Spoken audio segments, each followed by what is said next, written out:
Welcome to the Medical Mnemonics Podcast, your source for memory techniques and accelerated learning in higher education. Now, here's your host, Chase DiMarco. Rhett Thompson is a student at the University of Utah Medical School and the co-founder of Physeo, which many of you have probably heard about by now. And he's going to come on and tell us a little bit about Physeo and about the learning strategies and methodologies and mnemonics that they use within that material and how you can use this for your benefit as well. Rhett, thank you so much for coming on. I'm so happy to be here. Thanks for having me. So give the audience just a brief overview of who you are, why you started Physeo, and kind of the reception you've received so far. Awesome. So Physeo started back in 2016. This was right after I finished taking my Step 1 exam. And as I was approaching my Step 1 exam, I realized that I had been spending so much time memorizing things and not investing enough time in understanding things and building a really deep and meaningful conceptual framework for everything that you need to know for Step 1. And that was so interesting to me that I saw that was a problem. And that really motivated me with my classmate, Michael Christensen, to create Physeo so that we could really go back to the foundation to make sure that there's a strong framework for students. It's something that we wanted. Like, our goal was to create exactly what we would have wanted, and quite frankly still wanted, even though we'd already taken Step 1 and we were done with the test. But we wanted that conceptual framework for ourselves moving forward for clinical practice and things like that. So our flagship really was physiology and building the conceptual framework around that in a way that we'd never seen before in any other resource or company. And so we just really felt there was this big opening to create something like that, something very visual, very conceptual, and very much something to help connect all the dots, because there's so much to learn. And so that was the impetus for starting Physeo. And of course, it's been so much more than that. I mean, physiology is 72 videos to make. And we're like on the site right now, there are 799 videos. And that doesn't include the dozens more that are coming in the next week or so. So obviously, it's a lot more than physiology, but that's really kind of our backstory. So I hope that gets to what you're wanting to know. Definitely. And wow, over 700 videos. That's very impressive. I kind of wanted to do the same thing as you guys. That's why I started free med ed way back in med school, because I was trying to memorize too much. I wasn't retaining the information. Wanted to find some way to help other students not struggle as much as I did. And you guys went so much further by making these videos, which I imagine are not easy to produce, and tackling one of the most difficult subjects for Step 1, which is kind of the foundation of medicine, and that's physiology. So just kudos to you guys for putting forth so much legwork and really getting this resource out there to help students. Oh, well, thank you to you as well. And just like, well done on creating what you've done. And I think these types of things can be so useful for med students. So I feel like we're on the same team. It's cool to be able to be interviewed by you. I appreciate the compliment. Definitely. I know we've been trying to set up this interview for a long time now. I think I first became aware of Physeo when I was still podcasting with Inside the Boards and Patrick Beeman over there. And then another friend of mine, Greg Rodden, who does the Med School Phys podcast and has since partnered with you guys to do Physiology by Physeo podcast. Not to mention, you guys also have the Step 1 Secrets podcast, I believe it's called. So there's just a lot of, I'd say, useful collaborations between all of us. So it's great that we can share these resources, share the useful information, and really try to boost students' learning for the future, for their boards and everything else they need. And I just want to make sure that I don't take credit for something that I didn't build. So the Step 1 Secrets, I think, is definitely within the Inside the Boards umbrella. I'm not sure exactly who's over it, but I do know that it might be directly Patrick Beeman. The podcast that you're probably referring to is Step 1 Success Stories that we made. I just want to make sure I don't take credit for Patrick Beeman's work in that other awesome podcast, the Step 1 Secrets. Awesome podcast. But the fact that there's any confusion is just a testament to the fact that it's such a cool connection and web of people helping each other and working together. You mentioned Greg Rodden and Patrick Beeman, and it's cool that we're all just like working together, trying to get this kind of stuff out to students to be useful. So yeah. Totally agree. Maybe someday we'll all be under the same umbrella and can work more coordinated together. Yeah, it'd be certainly easier to schedule a podcast interview at that point, I hope. So Definitely. All right. So with the Physeo content, you guys probably had a lot of lessons learned that say from making the content, how to really get the message across appropriately and completely for students. And in the past, all the video lectures, basically the ones that I had to use for step one, were PowerPoints. A speaker up at a lecture hall, there's PowerPoints or something along those lines. What did you guys find was most effective? How did you approach sort of the method of teaching, the pedagogy of getting information across for students? And I'm bringing this up because I want all of the listeners to understand how their own learning works a little bit better. It's something we love to cover on here. So what did you find very useful and how you planned attacking the material? that's a good question. And I think that it really is important to think about this from the student perspective. So PowerPoints, they've been around for a while, and I feel like they're useful and have actually been around for a reason. It's not necessarily because they're the most effective or certainly not perfected, but I feel like they've been around for a while. And I feel like the reason that they've been around so long is because there's a way to follow along with the teacher. And certainly it's a lot of the notes that the professor was using are then accessible to the students fairly simply. Most professors, most schools make those slideshows available before and after and downloadable. And so I feel like that's one of the really good things about just that PowerPoint idea.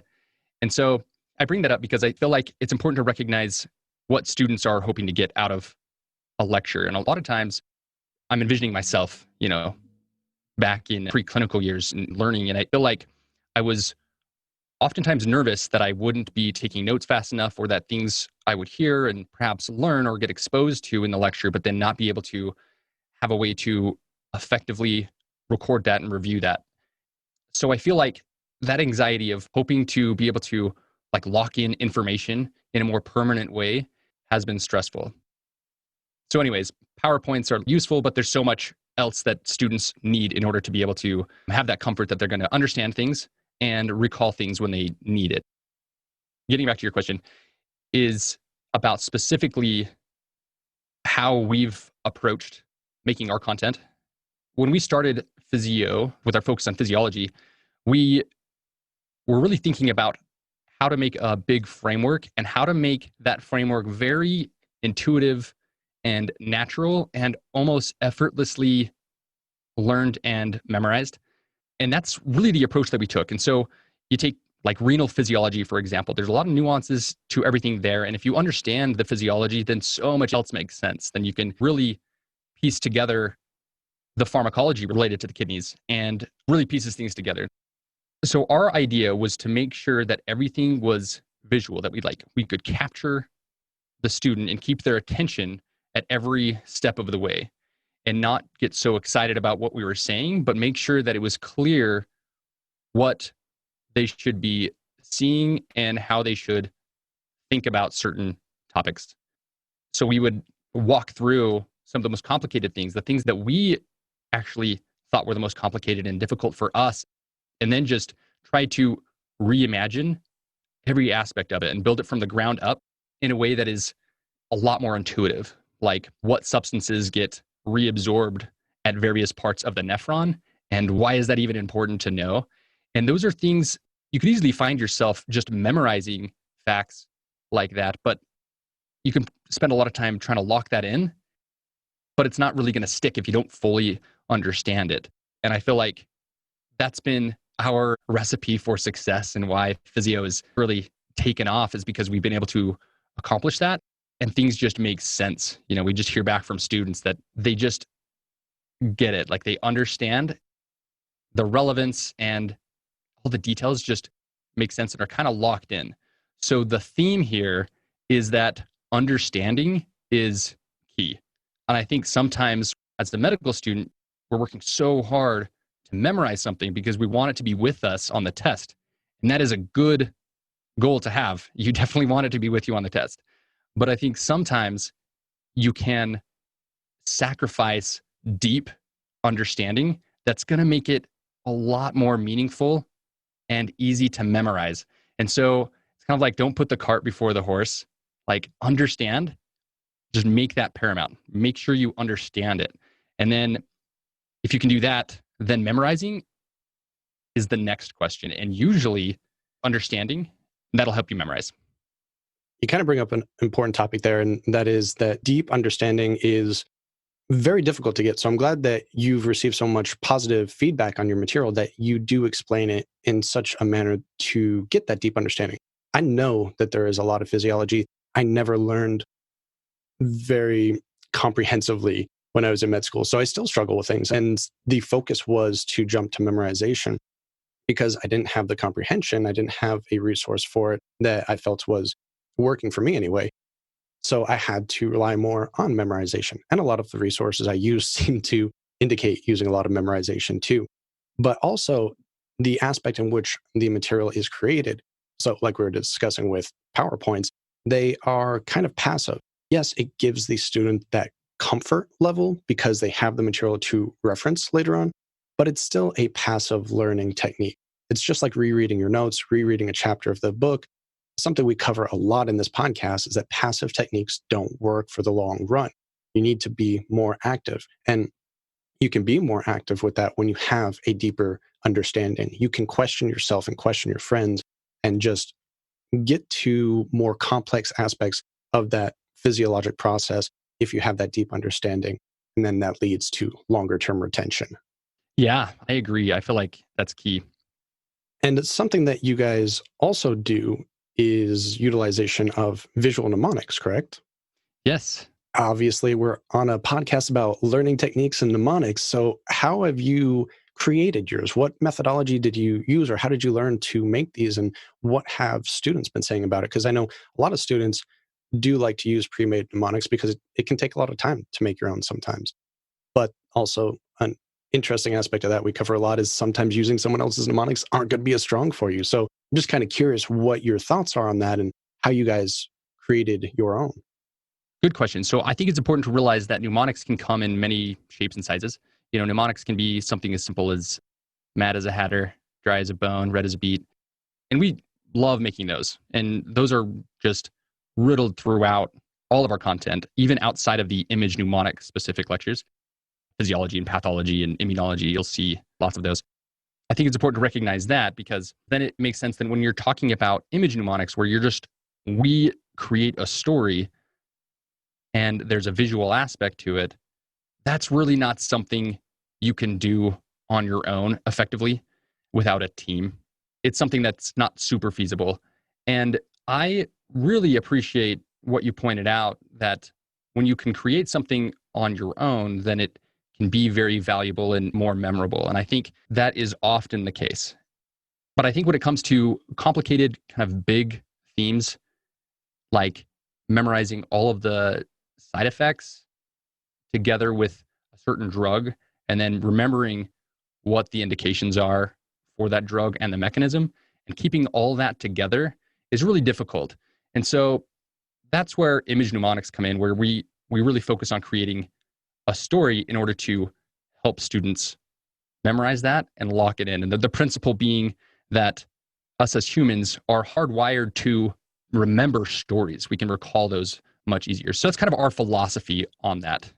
And I think that gets to part of your question. Yeah, I definitely gets to sort of the personal use of mnemonics, personal creation of it can be difficult, but much more powerful, some say. There's always debate in this. I definitely have guests on the show in the past that say 100% make your own mnemonics, don't rely on someone else's. But I also hear more from those in medicine saying there's a lot of material. It's complex material. Sometimes you don't have the time to create everything on your own, or you're struggling to make a mnemonic for this particular material. So use someone else's and just save your cognitive abilities for later down the road or for remembering that mnemonic. So kind of bridged on that part. And the other part of the question was just sort of how you go about creating them. And it sounds like you use the story method and you have a team of, I guess, story writers and artists to collaborate to make this, correct? So I feel like these ideas are very, very connected. The ideas being that what we're putting into it is something that you really can't emulate on your own, just individually, without a big team and a lot of effort. And I feel like that, to really make my point, I can tell you how we go about making these. So it's not as simple as saying, oh, these are the facts, let's memorize them and storyfy them and draw some images with it. We would have been done years ago if that was all that was involved. And certainly people have done that. You know, I know like other companies have taken that approach, and those examples stand out as a testament to what you pointed out. Those wouldn't be as strong. I guess the point being, image mnemonics made by somebody else have the potential to be ineffective. But to make them effective, here's what we do. So we identify what we're trying to help the student understand. And notice I say understand, not necessarily memorize. This is the drug, and we really want them to understand the mechanism for that drug. And we want them to be able to connect that to all the other relevant facts to that drug. And I'm saying drug, but it can apply to microbiology and immunology, which we also have image mnemonics. We're just wrapping up the pharmacology chapter, so it's the most fresh. So most of my examples are going to be pharmacology. What we do is we gather everything we're hoping to get across to the student. And then we study a ton about that stuff. Like I'm talking like up-to-date PubMed, original research, tons of stuff to make sure that everything we're hoping to get across to the student is relevant and accurate. I actually really like first aid. So I think it's a great resource as long as you realize that it's a study guide, not necessarily fleshed out all the details or all the mechanisms or the why and the how of everything. So if you take like a list of everything you need to know about a given drug, like thiazide diuretics, as listed in first aid, that's a good guide. But when we're making our image mnemonic, we need to make sure that every one of those points is relevant, up to date, accurate, and figure out why they're related. And that takes hours. That's one of the most time-intensive aspects to creating an image mnemonic, is getting it to that point. And then we start coming up with themes as we just almost naturally start coming up with this theme that just kind of jumps out at us.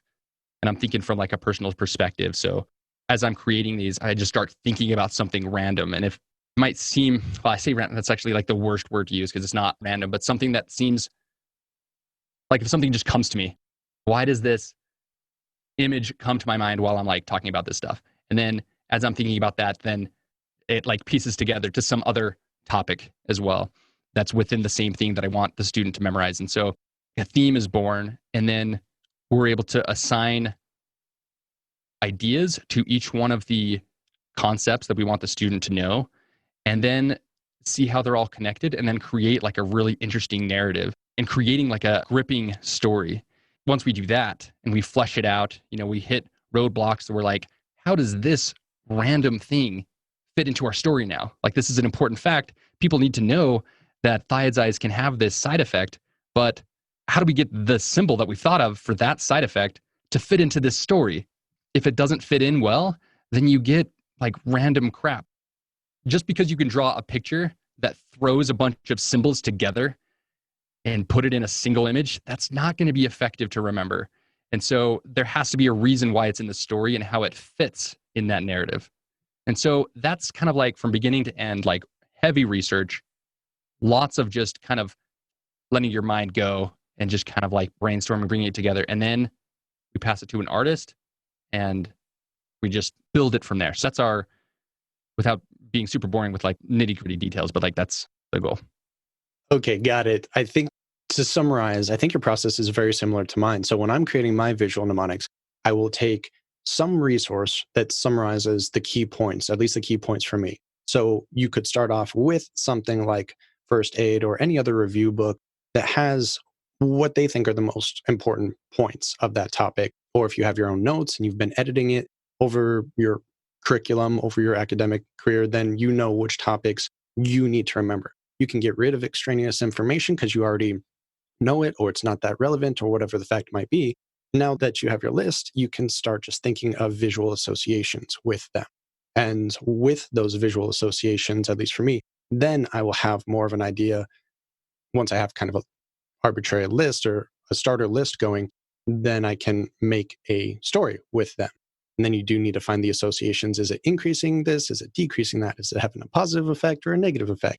And those types of interactions are a little more difficult sometimes to create for someone that's new to this technique. But I think we're kind of following the same thing. Get the information, make some associations, kind of brainstorm if you need to. Whatever is really intuitive for you is going to work better because you have different experiences. You've seen different shows or movies or listen to different music, you know, different hobbies. And with all of that personal experience, personal information, you're going to have different stories show up for you that you can then utilize that back knowledge in a way to make an association with all of this medical material.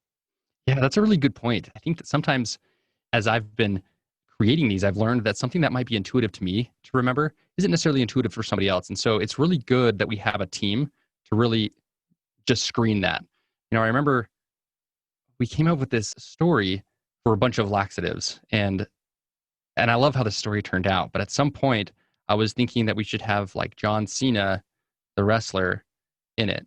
And that was something that like I would have really easily remembered. And it's hard to know what percentage of people know who that is or would have remembered kind of him fitting into the story. But someone on our team was like, I actually am not like super familiar with who that is, let alone what he would look like. And not only that, but how he would look in a cartoon. So I was like, okay, yeah, that's right. And so we were able to come up with something that's more intuitive and fit really well in the story and something that would be like more broadly applicable to help other people.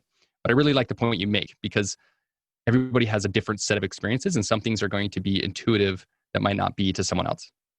Yeah, exactly. I've definitely had some that are just completely, like you said earlier, they seem very random, stick very well. And that's just going to work for me. That's not going to work for anyone else that I tell the mnemonic to.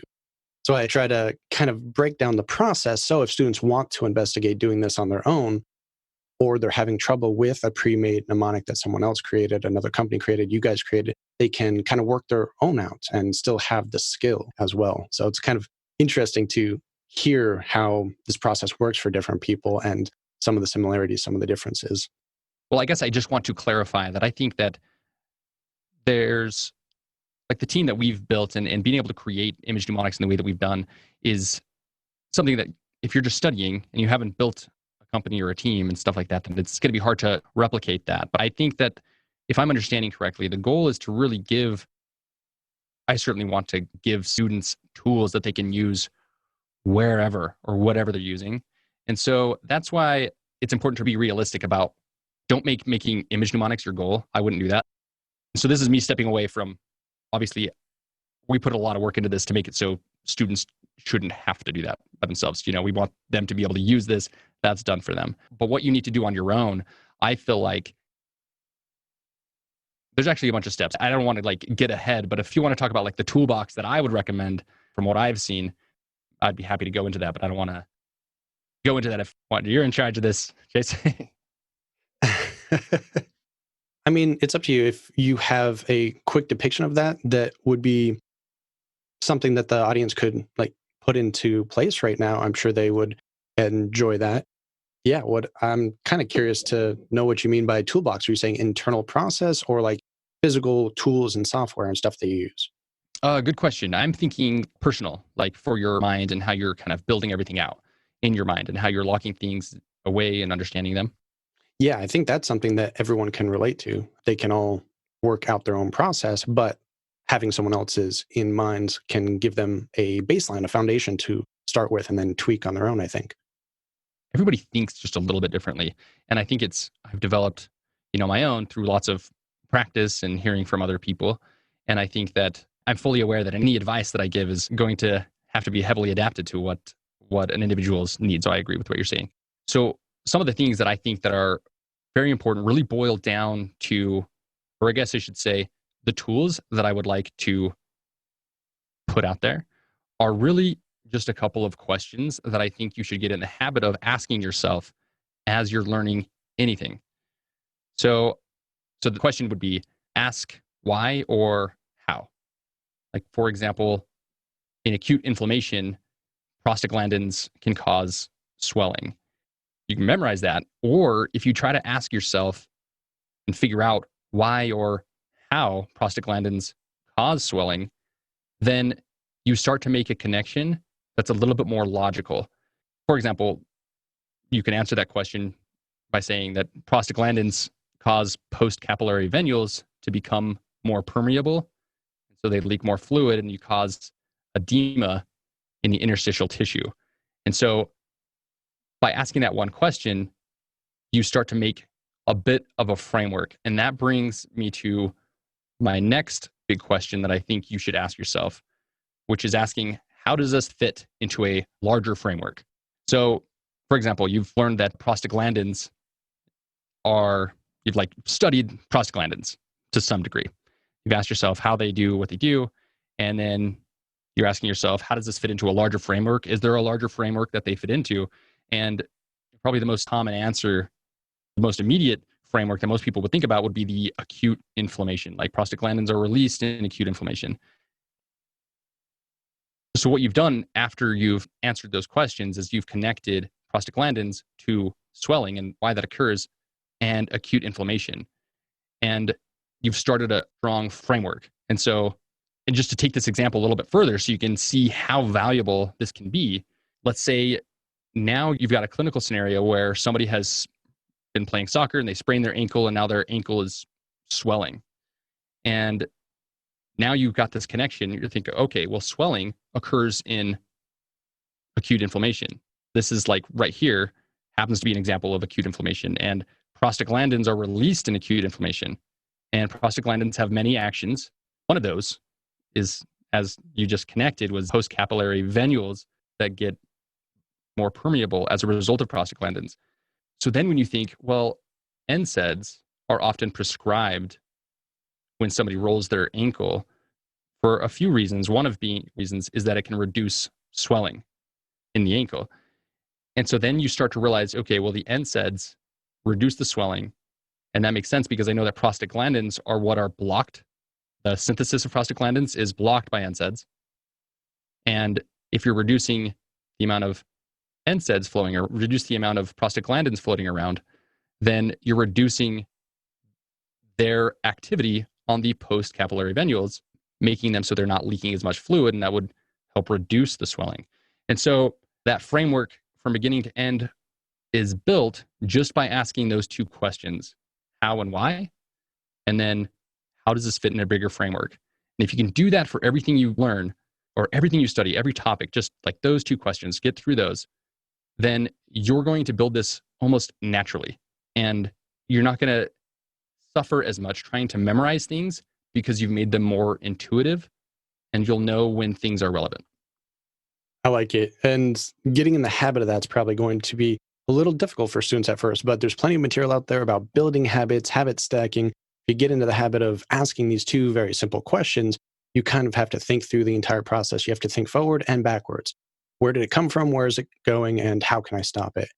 So it's a very simple why and how of every situation that can lead to investigating that deeper knowledge. And then through that, you can also find out where some of your knowledge gaps are and then utilize other techniques we've discussed in past episodes, flashcards, mnemonics, whatever, to make sure you remember it next time. Yeah, exactly.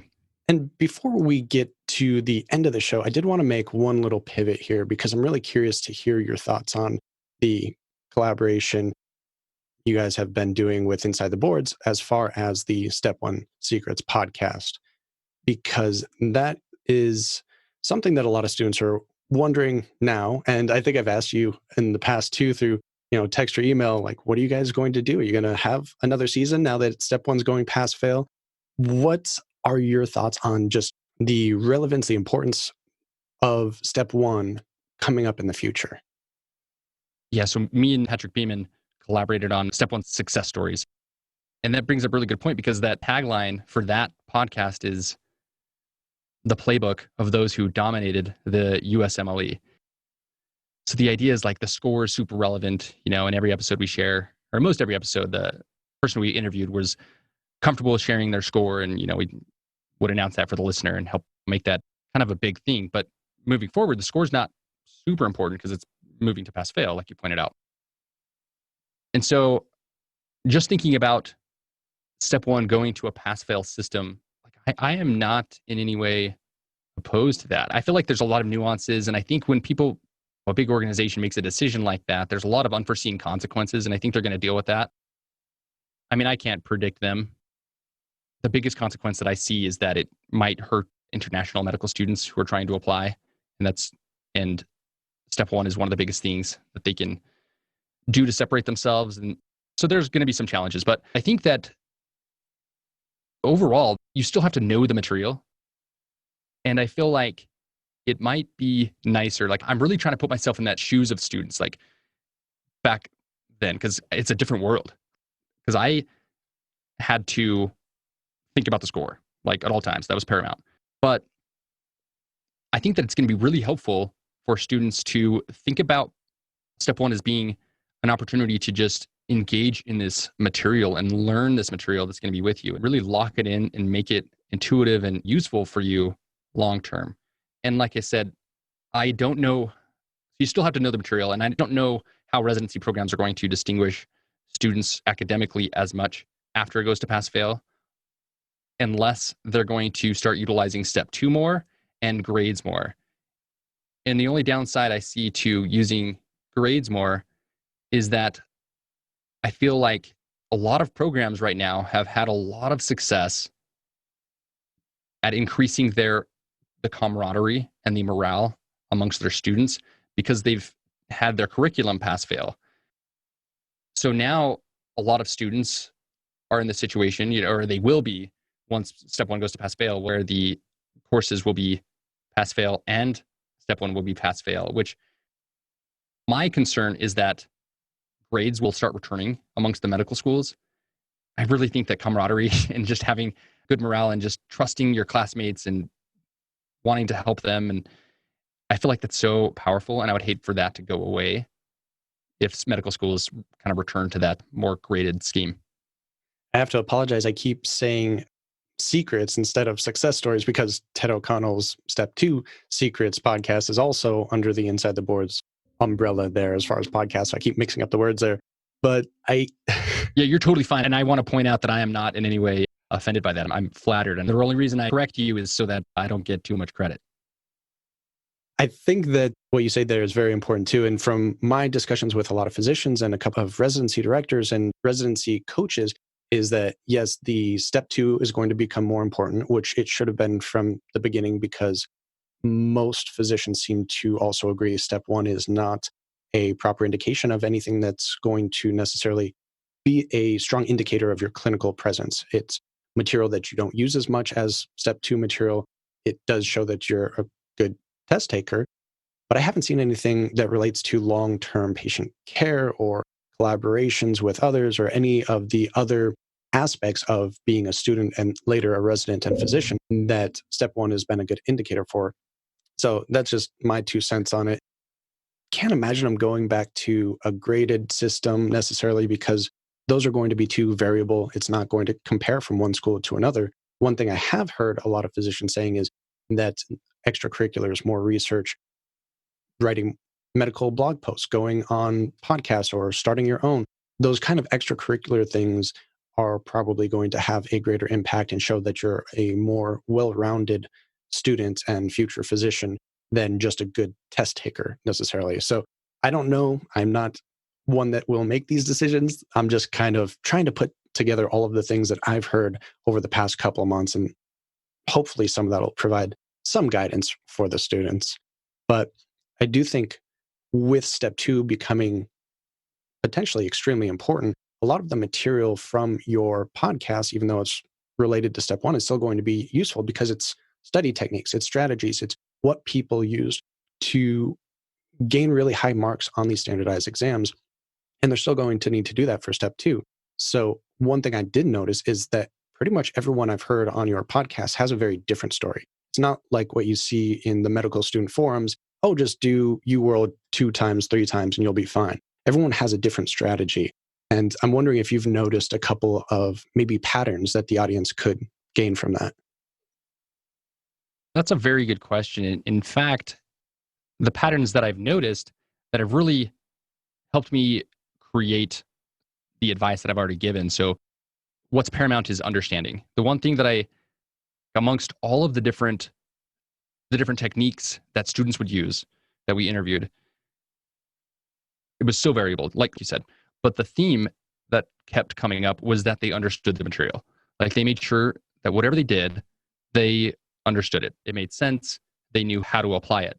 Even though the way that they would review the material or even bring it in for the first time might be very different, but they all sought that, like that was their goal, and they made it happen. So I feel like that's a variable that can be overlooked. And I feel like if you ask, nobody will go around and admit that they didn't understand the material necessarily. But I certainly think in retrospect, a lot of people can think, oh, you know what, I did understand that as well as I was hoping to, because there were so many things to get through. That's the pattern. They all sought to understand the material. I like it. Simple, to the point. Well, I think we've covered a lot of material here, some really good value for the audience, and I definitely recommend them checking out your Success Stories, Step 1 Success Stories podcast if they're interested in what other students have done in the past.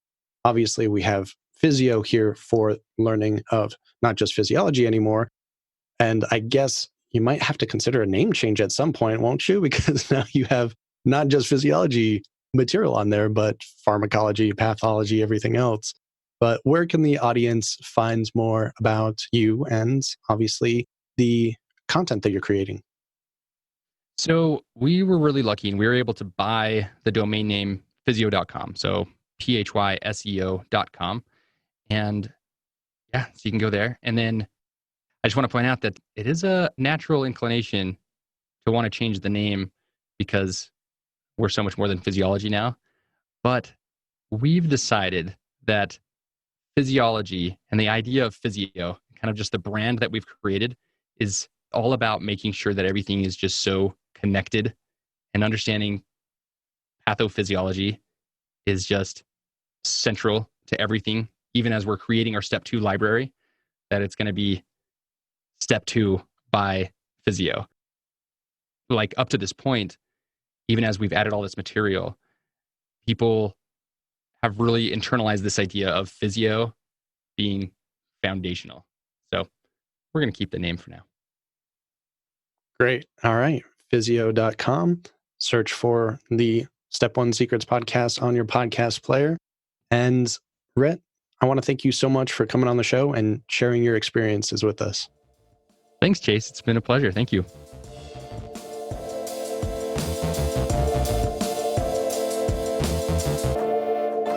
If you haven't kept up with the latest episodes of the 1 Minute Preceptor, go subscribe now. It's full of useful clinical education facts, preparation advice, and news updates from leaders in clinical medicine. So find the 1 Minute Preceptor on your podcast of choice.